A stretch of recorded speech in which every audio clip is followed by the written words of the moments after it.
If you want to understand what Billy Ray Bates became, the fearlessness, the recklessness, the inability to plan past tomorrow, you start right here in this dirt. And the dirt came with something else. Alcoholism ran deep in the family. By multiple accounts, Billy Ray first tasted malt liquor at age 10, moonshine by 14. That's not a dramatic detail thrown in for effect. That's the foundation of a dependency that would follow this man through every arena, every locker room, every country he ever set foot in. It didn't start in Portland, it didn't start in Manila. It started in a shack in Goodman, Mississippi, before he was old enough to drive. School was a formality. Bates reportedly attended primarily to play basketball. By several accounts, he never learned to read full sentences. Think about that for a moment. A young man about to enter the world of professional sports contracts, endorsement deals, and checking accounts, and he couldn't read the paperwork they'd put in front of him. But somewhere in that Mississippi dirt, something extraordinary was growing. Because by his second year of high school, Billy Ray Bates was already dunking on full-grown men, and word was starting to travel. Rural Mississippi in the early 1970s was not exactly a factory for NBA prospects. The gyms were small, the competition was limited. The scouting networks barely reached that deep into the Delta. But Billy Ray Bates did not need a spotlight to be seen. He was a physical anomaly, a guard with the leaping ability of a power forward, playing with an instinct and fury that made everyone who watched him understand they were looking at something different. He was dunking by his second year of high school, not tippy-toe, barely got-it dunks. Explosive, violent, full authority throwdowns on men who had years and inches on him.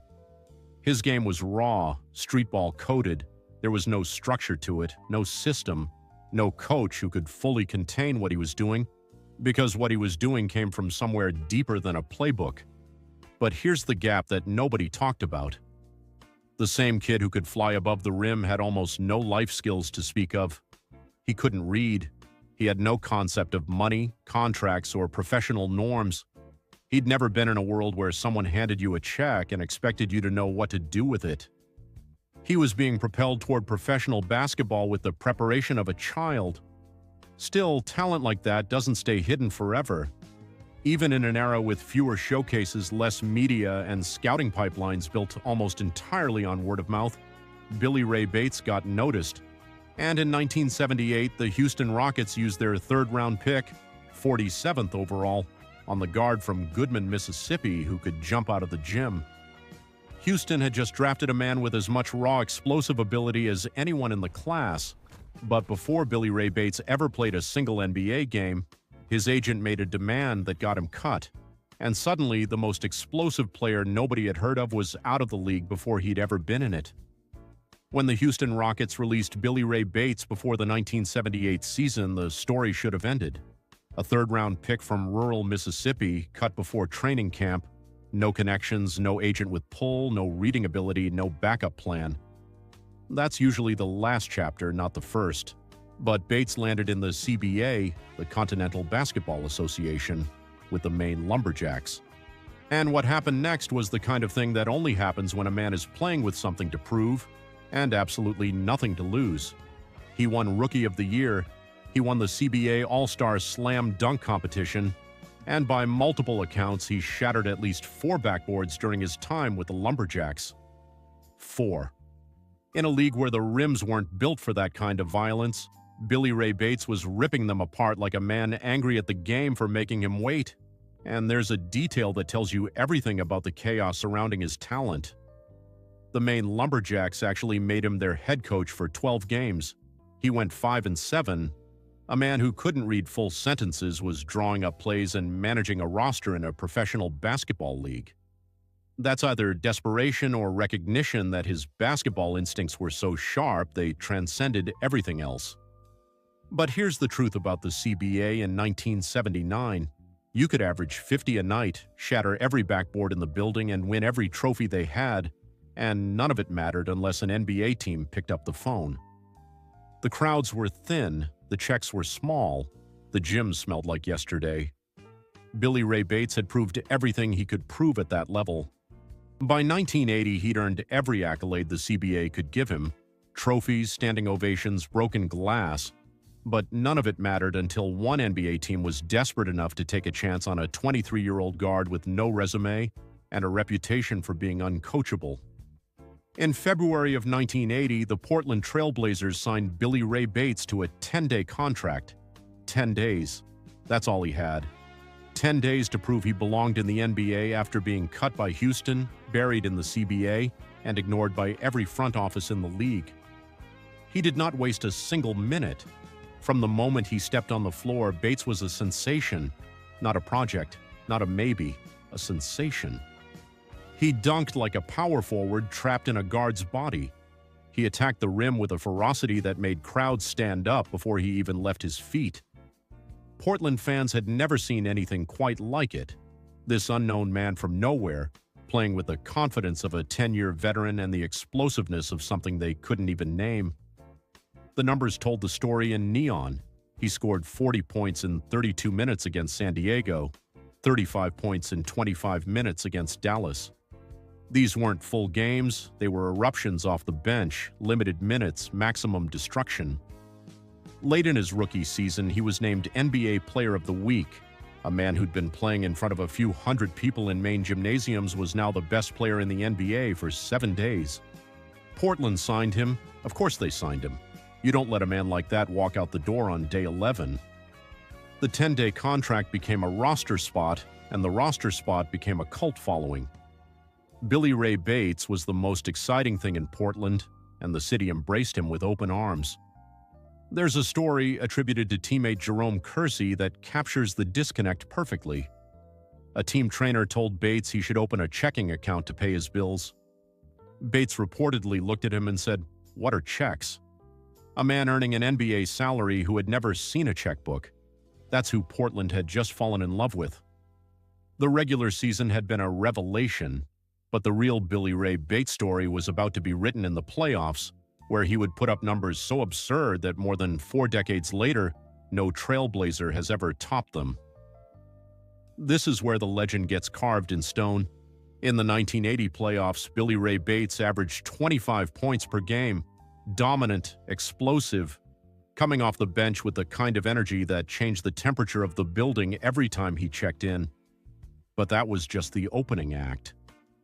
In the 1981 playoffs, he averaged 28.3 points per game, again, not as a starter, as a reserve.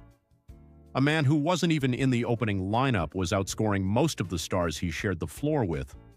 Put those 2 postseasons together, and his combined career playoff average sits at 26.7 points per game.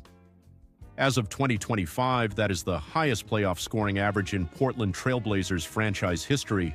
Not Clyde Drexler, not Brandon Roy, not Damian Lillard. Billy Ray Bates. A man who came into the league on a 10-day contract and never cracked the starting lineup, holds the playoff record for one of the most storied franchises in basketball. And it's not just a Portland record. That 26.7 average is the highest career playoff scoring average in NBA history by a non-starter. Every conversation about the greatest bench scorers in league history should start and end with Billy Ray Bates, and the fact that it doesn't tells you everything about what happened next. Because a man averaging nearly 27 a game in the playoffs should have been on the verge of a max contract and a decade of stardom. But something was going very wrong behind the scenes, and the people closest to Billy Ray Bates could see the crash coming long before the rest of us. The numbers said superstar, everything else said disaster. Between those playoff runs, the cracks weren't just forming, they were widening in real time, and everyone around the team could see it. The man putting up nearly 27 a game in the postseason was the same man who reportedly couldn't manage a bank account, couldn't read the contracts he was signing, and was fighting a dependency on alcohol that had been with him since childhood. The early 1980s NBA was not a place built to save anyone. There was no league-wide wellness program, no substance intervention protocol, no mandatory counseling. Teams didn't invest in protecting players from themselves. They used them until the problems outweighed the production, and then they moved on. For a man with no family structure around him, no education, no financial literacy, and a thirst that had started with moonshine in rural Mississippi, Portland was a city full of open doors and not a single guardrail. Reports from that era indicate that controlled substances had become part of the picture. The league itself was dealing with a widely documented substance crisis. Some estimates suggested a significant percentage of NBA players were affected, and Bates was neither the first nor the last to be pulled into that current. But most players who struggled had at least some foundation to fall back on: a college degree, a family with resources, a support system. He had none of that. He had talent, a paycheck he didn't know how to manage, and a city that loved him for what he did between the lines and had no idea what was happening outside of them. Portland made its decision. The talent was undeniable, but the reliability was gone. In an era when teams simply cut you and wished you well, there was no intervention, no rehab stint, no second-chance program. The Blazers let him go, and just like that, the most exciting player their fans had seen in years was somebody else's problem. Portland was done with him, but the NBA wasn't quite finished yet because two more teams would take a look, and each time the window would get a little smaller and the fall a little steeper. After Portland, the phone still rang, but barely. The Washington Bullets picked him up for the 1982-83 season. 15 games, that's all he got. 15 games to prove he could still be the player who had terrorized playoff defenses in Portland. But the Bullets saw what the Blazers had already seen. The talent was still in there, buried under everything else, but the everything else was winning. Washington let him go. Then came the Los Angeles Lakers, a 10-day contract, 4 games. The Lakers of the early 80s, Magic Johnson, Kareem Abdul-Jabbar, Showtime, gave him the shortest audition of his professional life. 4 games, and it was over. No extension. No conversation about the future. Just a quiet exit from the most glamorous team in basketball. Think about that arc for a second. In 1980, he was named Player of the Week and had Portland fans on their feet every night. By 1983, the Lakers couldn't find a reason to keep him for a second 10-day contract. 3 years. That's all it took for the NBA to go from awe to indifference. He was 27 years old. In basketball terms, that's supposed to be the start of your prime.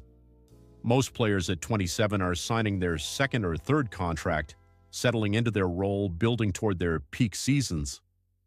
Bates was done. No team would call again.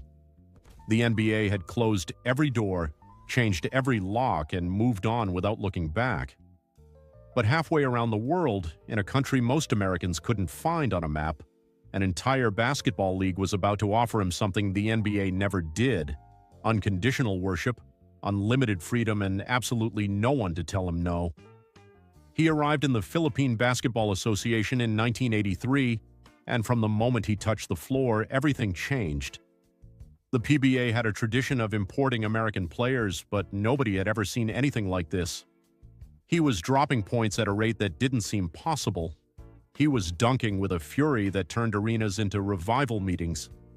Filipino fans didn't just appreciate him, they deified him. They gave him a name that stuck for the rest of his life: Black Superman. The numbers were staggering. In his first season, he won the PBA Best Import Award and helped the Crispa Redmanizers win 2 championships. In 1986, he helped Ginebra San Miguel capture its first-ever PBA title, a moment that cemented him in Philippine basketball history forever. By 1987, he was leading all PBA imports with a 54.9 points per game average. Over 4 PBA seasons spanning 98 games, he averaged 46.2 points per game, the highest career scoring average in the history of the league. Not for a season, for a career. A Philippine shoe manufacturer produced a signature sneaker line for him, the Black Superman shoe. He told the Oregonian that in the Philippines he was treated like Michael Jordan: his own condominium, his own car, a personal bodyguard carrying an Uzi. For a man who had grown up with no electricity, no plumbing, and no father, this was another universe entirely. He had money, fame, women, and an entire nation telling him he was a god. But that freedom came with no guardrails. The same habits that destroyed his NBA career had followed him across the Pacific, and in the Philippines there was nobody powerful enough, or willing enough, to tell Black Superman he was heading for a cliff. Filipino teammates later described a lifestyle that was as reckless as the talent was brilliant. According to reports, he was known to drink beer in the locker room before tip-off. The heavy drinking never stopped. It accelerated. Women, spending, nights that stretched into mornings. Every dollar that came in went right back out, and there was always another game, another crowd, another standing ovation to convince him that tomorrow would take care of itself. For a few years it worked, or at least it looked like it worked. The points kept falling, the fans kept screaming, the checks kept coming. But the PBA wasn't the NBA. The money was good by Philippine standards, but it wasn't generational wealth. And the lifestyle he was funding required generational wealth just to sustain. By 1988, the magic was fading. His final PBA stint ended with 4 straight losses and his release from the team. No farewell tour, no ceremony. Just 4 losses and a plane ticket. He left the Philippines with no team, no savings, no plan, and no country left that wanted to watch him play. He was 32 years old. He'd been a professional basketball player for roughly a decade, across 3 countries and 2 continents, and he had almost nothing to show for it. The fame was gone, the money was gone, the crowds were gone. And for the next 10 years, the man they called Black Superman would vanish into a darkness that made everything before it look like a warning. What happened to Billy Ray Bates in the decade after basketball is the part of the story nobody wanted to tell. He drifted. No career, no income, no structure. The dependency that had followed him since childhood was now the only constant in his life.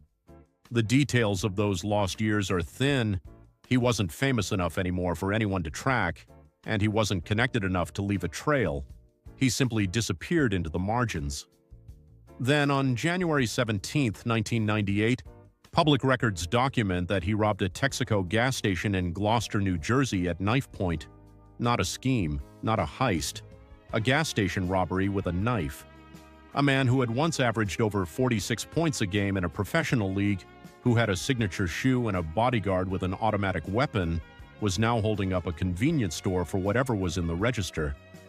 He was arrested, charged, and convicted. The charges included first-degree aggravated assault and second-degree assault. He was sentenced to Bayside State Prison in Leesburg, New Jersey, where he would spend nearly 5 years behind bars. 5 years. From 1998 to 2005, while the basketball world moved on without him, while the NBA became a billion-dollar global brand, while players who had a fraction of his talent built careers and retirement funds, he sat in a cell in southern New Jersey. No visitors making headlines, no campaign for his release, no documentary crew at the gate, just time, silence, and whatever a man thinks about when the world has completely forgotten he exists. He walked out of Bayside in March of 2005, a free man technically, but the world he'd known was long gone, and staying free would prove almost as hard as getting there. Freedom is a word that sounds simple until you try to live it with nothing. He walked out of Bayside State Prison in March of 2005, 48 years old, a felony on his record, no degree, no trade, no savings, and a dependency that had been waiting for him on the other side of the wall like an old friend with bad intentions. The world he re-entered bore almost no resemblance to the one he'd left. The NBA was a global empire now. Players he'd never heard of were making more in a single season than he'd earned in his entire career. Nobody was waiting at the gate with a contract or a plan. Re-entry for former athletes is brutal, even under the best circumstances. For a man approaching 50 with no literacy, no professional network, and a public history of substance struggles, the odds were stacked in every direction except forward. Whatever support systems existed in New Jersey for formerly incarcerated men, they weren't built for someone whose only marketable skill was putting a ball through a hoop, and the cycle proved stubborn. According to a Sports Illustrated report, approximately 18 months after his release, he failed a substance test and violated the conditions of his parole. He went back. Roughly 4 more months behind bars, not for a new crime, but for the grinding, repetitive pull of a dependency that had been with him since he was a child in Mississippi. When he got out the second time, there were no headlines, No press conference, no basketball league in any country extending an invitation.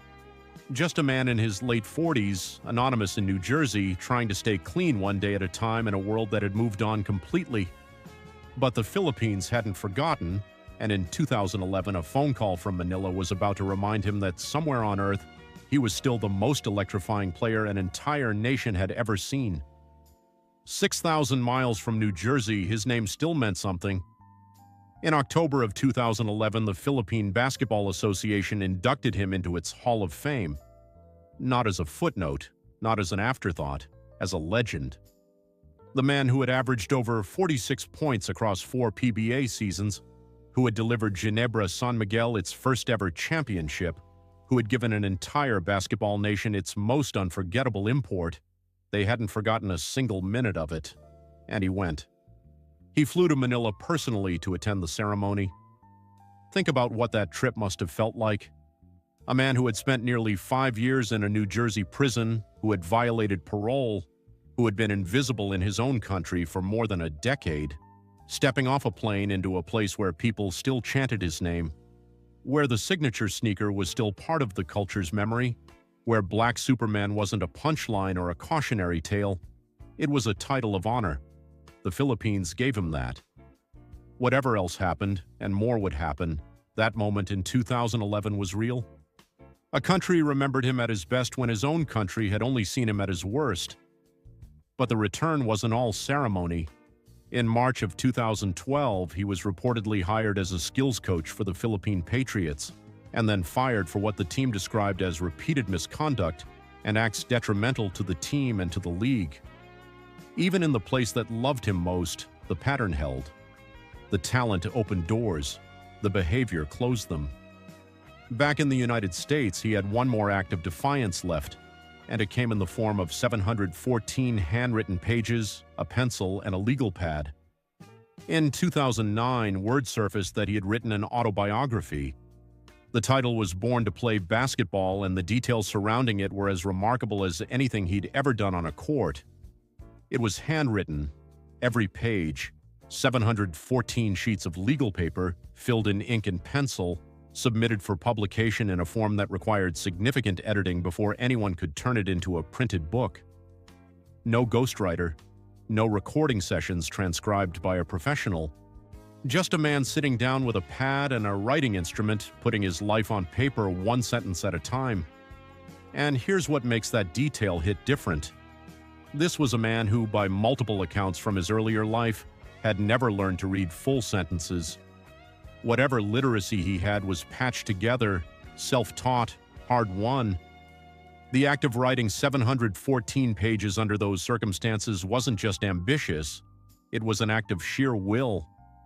A man who had been failed by every institution that was supposed to prepare him for the world decided to tell his own story anyway, in his own hand, on his own terms. Whether that manuscript captured everything accurately, whether it was polished enough for a mainstream publisher, that almost doesn't matter. What matters is that he tried. In a life defined by things taken away and chances blown, he sat down and did the hardest thing a person in his position could do. He remembered. He wrote. He refused to let someone else be the only voice telling his story. But he was about to find out that in 2025, the basketball world still didn't know whether to remember him or erase him, and one careless comment on live television was about to force the question. In 2025, during a live broadcast of Inside the NBA, Shaquille O'Neal casually declared that Billy Ray Bates was gone. He wasn't. He was alive, living, breathing, still here. And when NJ Advance Media reached him for a response, the quote he gave was as sharp and defiant as anything he'd ever done on a basketball court. "I'm doing good," he said, "for a gone man." That's the whole story right there, packed into 9 words.